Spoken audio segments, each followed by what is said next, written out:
हे soaking container आहे. यात पाणी गरम केले जाते. जेव्हा पाणी योग्य प्रकारे गरम होते, तेव्हा यात रंग टाका. इथे आर्टिसनने नैसर्गिक भाज्या रंगांचा वापर केला आहे.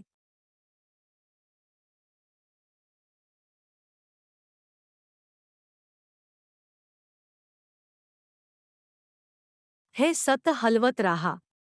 काही वेळानंतर यात बांसच्या पट्ट्या टाका.